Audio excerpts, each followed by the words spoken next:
इक्तिसादी सर्वे आज पेश किया जाएगा। वजीर खजाना मोहम्मद औरंगजेब इक्तिसादी सर्वे के अहम निकात पर ब्रीफिंग देंगे। हुकूमत को इक्तिसादी सनती तरक्की, महंगाई में कमी और बिजली की पैदावारी सलाहियत समेत अहम मुआशी अहदाफ के हुसूल में नाकामी का सामना रहा। शरह सूद 22% तक बढ़ाने के बावजूद महंगाई कम करने का हदफ हासिल न हो सका। रवा माली साल के दौरान 30 अरब डॉलर्स का बरामदी हदफ हासिल होने का तखमीना। आइंदा माली साल का बजट कल पेश किया जाएगा। सेशन जज को इद्दत निकाह केस का महफूज फैसला सुनाने का हुक्म दिया जाए। बुशा बीबी की इस्लामाबाद हाई कोर्ट से इस्तदा। बानी पीटीआई बुशा बीबी की दरख्वास्त पर समाअत आज होगी। T20 वर्ल्ड कप में टीम पाकिस्तान अपना तीसरा मैच आज न्यूयॉर्क में कनाडा के खिलाफ खेलेगी। इवेंट में इन रहने के लिए पाकिस्तान को न सिर्फ अपने अगले दोनों मैचेस जीतना जरूरी है, बल्कि अमेरिका की भारत और आयरलैंड के खिलाफ शिकस्त भी लाजमी है।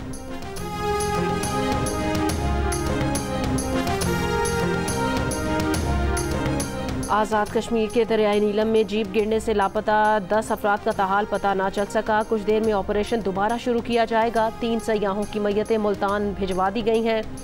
गुज़श्ता रोज़ निकाली गई मजीद 3 लाशों की तदफीन ताउबट के कब्रिस्तान में की गई। पानी के बहाव में तेज़ी के बायस सर्च ऑपरेशन में मुश्किलात का सामना।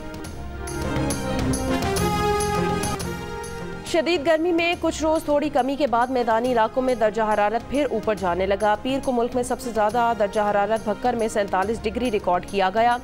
जैकबाबाद सिब्बी 46, मौजूदड़ो गुजरावाला खैरपुर सक्खर 45 रिकॉर्ड किया गया। चित्राल, शांगला, कोहिस्तान और बडग्राम समेत बालाई खैबर पख्तूनख्वा और गिलगित बल्तिस्तान में चंद मकामात पर आज बारिश की पेशगोई।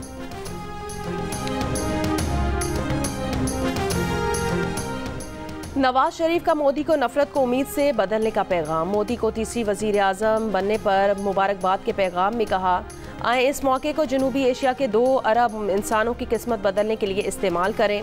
वजीर आज़म शहबाज शरीफ की भी नरेंद्र मोदी को मुबारकबाद। नवाज शरीफ को जवाब देते हुए मोदी ने कहा, भारत के लोग हमेशा अमन, सलामती और तरक्की पसंद ख्यालात के लिए खड़े हैं। अपने लोगों की भलाई और सलामती को आगे बढ़ाना हमेशा तरजीह रहेगी। नेक तमन्नाओं पर वजीर आज़म शहबाज शरीफ का भी शुक्रिया अदा किया।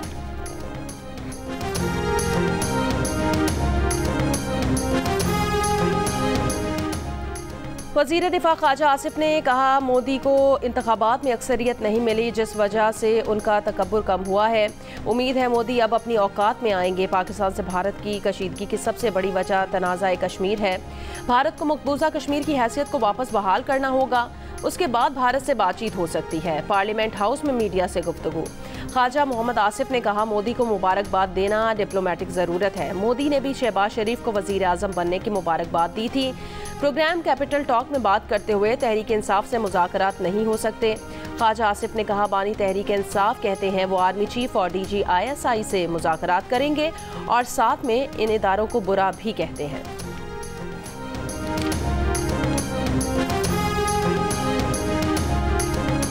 रहनुमा PTI बैरिस्टर गौहर अली खान का कहना है, भारत के मुसलमानों और दीगर वोटर्स ने इंतखाबात में मोदी और उनकी पार्टी BJP को मुस्तरद किया। जियो न्यूज़ के प्रोग्राम कैपिटल टॉक में बात करते हुए उन्होंने कहा, वज़ीर आज़म शहबाज शरीफ का दौरा चीन सूदमंद नहीं रहा। PTI कानून और आइन की बालादस्ती पर बातचीत चाहती है। बानी PTI पर केस बनाए जा रहे हैं। PTI की तहरीक में मौलाना फजलुर रहमान ऑन बोर्ड हैं। JUFA और PTI का मुश्तरका जलसा भी हो सकता है।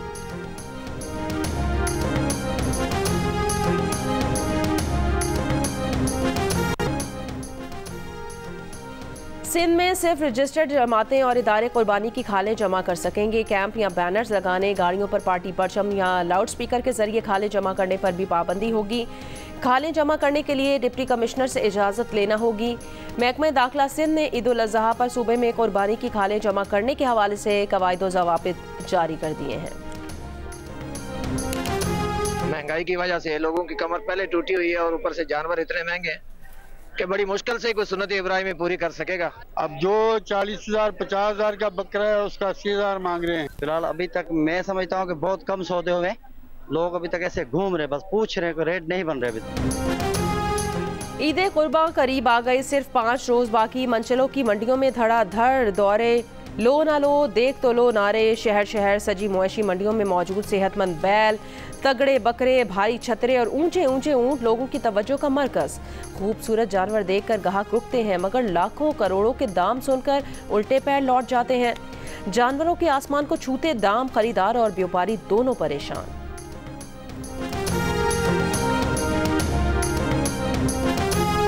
मंडी के लिए आए हुए ऊँट लेने के लिए, ऊँट भी खड़े हुए हैं, ऊँट भी अच्छे हैं, लेकिन इस दफ़ा मंडी जो है ना वो थोड़ी महंगी है। ये जो ऊँट आपके सामने खड़ा हुआ है इसके ये 9 लाख रुपए मांग रहे हैं, मैंने इनके 6 लाख रुपए लगाए हैं, लेकिन ये दे नहीं रहे। रेट काफ़ी ज़्यादा है, बकरा 50-60-70 हज़ार का है, वो 1,20,30 हज़ार उसका बोल रहे हैं। खरीदार तो काफ़ी आए हुए हैं और लोग जिस तरह खरीदारी होनी चाहिए इस तरह खरीदारी नहीं हो पा रही है।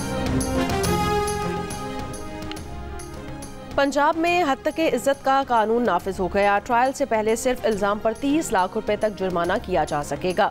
लाहौर हाई कोर्ट ने कानून के खिलाफ दरखास्त समाअत के लिए मंजूर कर ली। रहनुमा पीपल्स पार्टी हसन मुर्तज़ा ने कहा, हत्ते इज्जत कानून पर पीपल्स पार्टी को ऑन बोर्ड नहीं लिया गया, बिल की वापसी के लिए काम कर रहे हैं। कायम मकाम गवर्नर पंजाब मलिक अहमद खान ने कहा, उनके पास बिल पर दस्तखत न करने का कोई इखलाकी जवाज़ न था। वज़ीर इत्तलात सिंध शर्जील इनाम मेमन ने कहा, पीपल्स पार्टी कभी आज़ाद सहाफ़त के खिलाफ कानून नहीं लाती, इसीलिए पीपल्स पार्टी पंजाब में हत्या के इज्जत कानून का हिस्सा नहीं बनी। गवर्नर पंजाब ने इसीलिए बिल पर दस्तखत नहीं किए। मकबूजा मगरबी किनारे के शहर रामल्ला में इसराइली फोर्सेस ने 4 फ़लस्तीनियों को शहीद कर दिया। गजा में इसराइली फ़ौज की बमबारी, मजीद 50 से ज़ायद फ़लस्तीनी शहीद। फ़लस्तीनी मुज़ाहमतकारों ने रफ़ा में कई इसराइली टैंक, फ़ौजी गाड़ियाँ तबाह कर दी। यरगमाली रिहाई ऑपरेशन में गजा में बनी अमरीकी आर्जी बंदरगाह इस्तेमाल होने की इतलात। पेंटागन की तरदीद। अक़वाम मुत्तहिदा इमदादी एजेंसी ने बंदरगाह से अपनी सरगर्मियाँ रोक दी। यमन के साहिल पर तारिकीन वतन की कश्ती डूब गई। कश्ती डूबने से अफ्रीका से आने वाले 38 तारिकीन वतन हलाक हो गए। लकी मरवत में मुजरिमान की सहूलतकारी और पैसे लेने की शिकायत पर 3 SHO मअतल। गजनी खेल, डडोवाला और तिजोड़ी के SHOs मअतल। तीनों मअतल SHOs को शो कॉज नोटिस जारी किए गए। वर्ल्ड T20 के मैच में जनूबी अफ्रीका ने बांग्लादेश को दिलचस्प मुकाबले में 4 रन से हरा दिया। बांग्लादेश की टीम को मैच में 114 रन का हदफ मिला था। बांग्लादेश की टीम 7 विकेटों पर 109 रन ही बना सकी थी। आखिरी ओवर में महमूदुल्लाह छक्का लगाने की कोशिश में बाउंड्री पर आउट हो गए। छक्का हो जाता तो बांग्लादेश की टीम जीत जाती।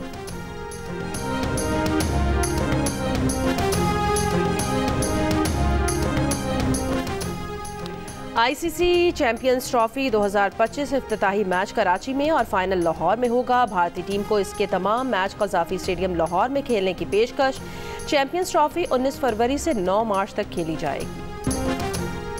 PFF की काविशें रंग ले आईं। वज़ीर आज़म की खुसूसी दिलचस्पी से कौमी फुटबॉल टीम की ताजिकिस्तान रवानगी आज मुतवक्के। कौमी फुटबॉल टीम पाक फ़ज़ाइया की खुसूसी परवाज़ से इस्लामाबाद सुबह दुशंबे रवाना होगी। पाकिस्तान और ताजिकिस्तान के दरमियान मैच आज खेला जाएगा। फीफा वर्ल्ड कप क्वालिफायर्स राउंड 2 का मैच खेलने के लिए पाकिस्तान फुटबॉल टीम बर वक्त ताजिकिस्तान रवाना न हो सकी थी। कौमी टीम ने प्राइवेट एयरलाइंस की चार्टर्ड परवाज़ से रवाना होता था, लेकिन फ्लाइट को तकनीकी खराबी की वजह से रोक दिया गया।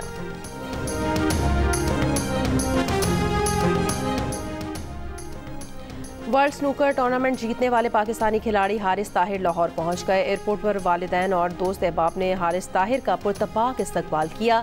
इस फतह के साथ पाकिस्तानी क्यूइस्ट ने वर्ल्ड टूर स्नूकर के लिए क्वालिफाई कर लिया है। The Donkey King is back. आपको क्या लगा मैं कहीं गायब हो गया हूँ? ना ना ना ना ना ना ना ना, एब्सोल्युटली नॉट। अरे बाप रे, हम आ रहे हैं फादर्स डे 16 जून रात 9 बजे एक खास ऐलान करने, जिसे सुनकर आप बोलेंगे बाप रे बाप, बाप रे बाप, बाप रे बाप। The donkey king is back. Mangu एक बार फिर आ रहा है 16 जून फादर्स डे को एक बड़ा ऐलान करने। अब ये डोंकी किंग की वापसी है या कोई और बड़ी खबर? जानिए फादर्स डे 16 जून को रात 9 बजे सिर्फ जियो न्यूज़ पर। और दिल का रिश्ता ऐप का पाकिस्तान की सबसे बड़ी ऐप होने का दावा एक बार फिर सच साबित हो गया। ऐप में कराची में होने वाले पाकिस्तान के सबसे बड़े डिजिटल अवार्ड्स के 2 अहम तरीन अवार्ड्स, बेस्ट डिजिटल स्टार्टअप और स्टार्टअप ऑफ द ईयर अपने नाम कर लिए। अदाद-ओ-शुमार के मुताबिक दिल का रिश्ता ऐप पाकिस्तान से ताल्लुक़ रखने वाली नंबर 1 सोशल ऐप बन चुकी है।